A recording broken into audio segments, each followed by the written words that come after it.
Welcome back to the deep dive. Our job today really is to cut through all the noise. We want to give you an easy-to-understand take on the big stories hitting the front page of the Seoul Economic Daily. We're not just reading headlines, we're digging for the insights, you know? Absolutely. And this week, it's crucial if you're watching capital, watching risk. We're seeing some major shifts, tectonic shifts, really, on three fronts. First, how these fast policy changes are shaking up household debt and real estate. Then this global race for next-gen energy, particularly China's push with SMRs. And finally, something immediate, these serious cybersecurity threats hitting some very high-profile people. Okay, let's unpack this. Starting where I think a lot of people feel the most stress, housing policy. These 10.15 real estate measures just landed, and, well, they're causing quite a stir. Not just because they're tight, but because of who they're hitting hardest. Specifically, even life-first homebuyers, people buying for the very first time, are facing these surprisingly tough loan limits. Limits usually kept for, general borrowers, especially for high-priced apartments. Yeah, and what's really fascinating here is this kind of sudden shift in thinking. For years, life-first buyers got a bit more leeway, right? Acknowledged they needed help, but now, if you're aiming for a place over 2.5 billion KRW in the capital area, the absolute maximum mortgage is just 200 million KRW. That's it. Drop the price a bit, say between 1.5 and 2.5 billion KRW. The cap only goes up to 400 million. It's not just a hurdle. For first-timers looking at mid to high-end places, it's basically a wall. Right. And just to give people a sense, that 1.5 to 2.5 billion range in Seoul, what kind of market is that? That is the mainstream mid to high-tier market. The articles point out the average apartment price in that bracket in Seoul, it's hovering around 1.7 billion KRW. So imagine a 400 million loan on a 1.7 billion property. That means you, the buyer, need to find 1.3 billion KRWs somewhere else. Cash, unsecured loans. It's a huge amount of cash up front. It just knocks out a massive chunk of genuine buyers. Okay, so the policy is meant to cool things down by cutting secured credit, but it seems like it's hitting existing homeowners too. People just trying to manage their finances, like refinancing. Oh, absolutely. That's a major side effect. If you already own a home in a regulated zone, have an existing loan, and just want to refinance, maybe get a better interest rate, right? Your loan-to-value limit, the LTV, plummets from 70% potentially all the way down to 40%. It's like the policy treats adjusting your existing debt almost like a new purchase risk-wise. It cripples the ability of silsuyoja, these are real demand buyers, to manage their long-term finances effectively. So when the rules get this rigid, people get creative, don't they? We're hearing about this market gimmick, a way around the rules using personal credit loans. It really highlights the unintended consequences, doesn't it? The rule says, no buying a house in a regulated area for a year if you take out a personal credit loan over 100 million KRW. So the workaround, pretty simple actually. Buyers just take out exactly 99 million. And if they have a spouse who does the same, they each take 99 million. So a household suddenly has nearly 200 million KRW extra, completely outside the mortgage rules, outside the LTV calculation. Exactly. It acts like that down payment bridge the LTV caps were supposed to prevent. And the deeper insight here, I think, is that the government managed to cut back on secured lower interest mortgage debt, but they might have just pushed people into higher interest unsecured personal debt instead, shifting the risk, really, from the banks maybe, onto individual household budgets, which could cause bigger problems down the line if rates keep climbing. It's a fascinating, kind of worrying example of policy possibly creating new risks. And before we move on, we should touch on that confusion around non-housing loans, the late correction. Right, that was a key detail in the reports. A bit chaotic. Initially, it seemed the LTV for non-housing loans too, like office deals or commercial spaces in certain zones, was also cut to 40%. Caused immediate alarm in the market, as you can imagine. But then the financial authorities walked it back, clarified the limit for those stays at 70%. Yeah. That kind of back and forth just adds to the uncertainty, shows how reactive things are. Okay, let's shift gears completely. From local real estate struggles to the global energy race.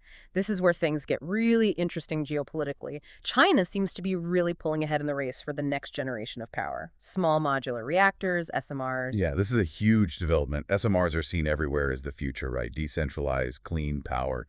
But China's state-owned nuclear company, CNNC, they're just moving incredibly fast. They've got massive state backing, a strong domestic supply chain. The sources really emphasize this. And the big news cited was their land-based commercial SMR, the Linglong 1 down in Henan province. It just completed its low-temperature functional test, which is a major step. It's the first phase of commissioning, basically proving the system's work under cold conditions. It's a critical milestone. And it ties into their timeline. They're aiming for a commercial operation next year, 2024.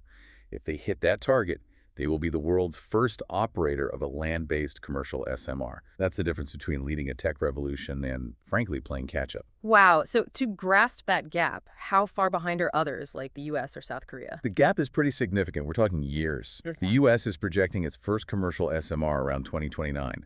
South Korea, with its ISMR project, is looking even further out, maybe 2033 or so. Now, Russia does have a floating SMR, but that's quite different technologically and logistically. China's really taking the lead on the standardized, deployable land-based model everyone's looking for. So what's the big advantage? What did the articles say makes these SMRs such a potential game changer that China's leveraging? It boils down to scale and flexibility.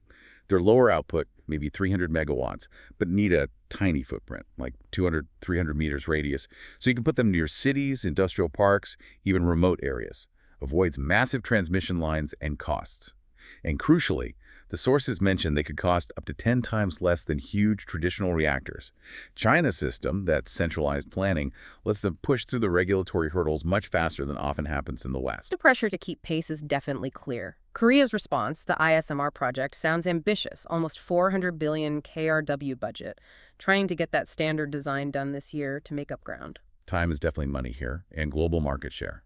Which leads us right into, well, geopolitical friction. Just 10 days before the APEC summit, you could feel the tension in these intense trade talks in Washington, D.C. lasted 2 hours.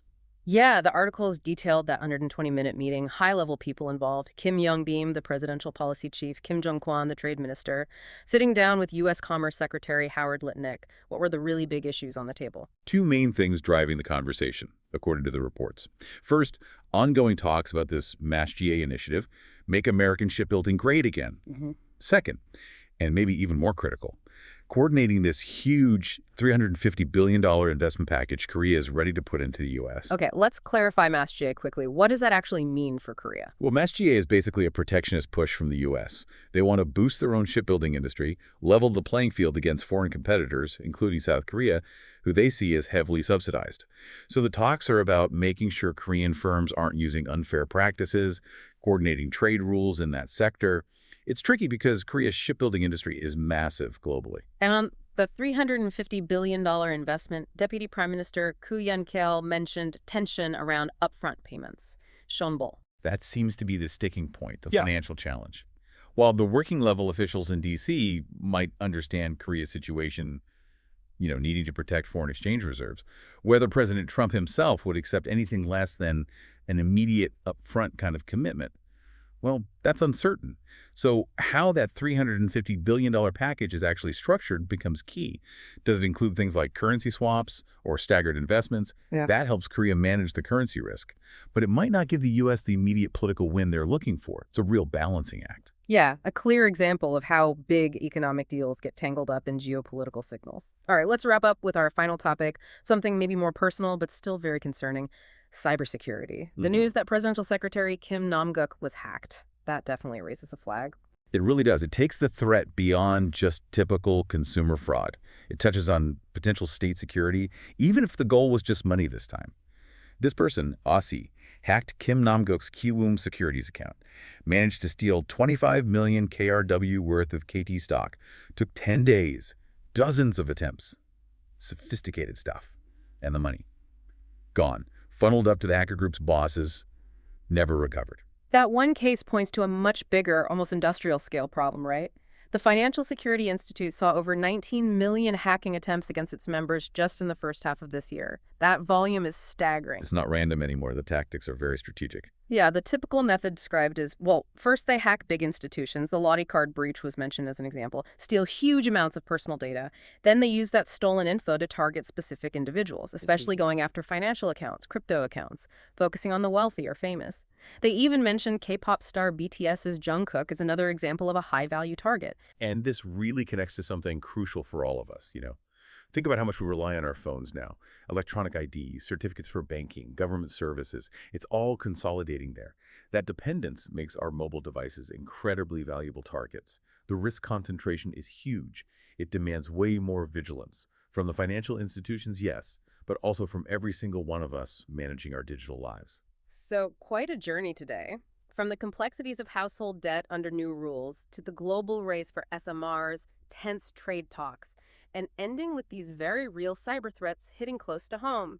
Jinku, SMR, Korea, you, digyu, karugu, kantiling says, no, you know. Kie, okia, ki warika dinku, kimpim. Oh, kare, oh, king you go, good on you, dink, cringing, go, 아니,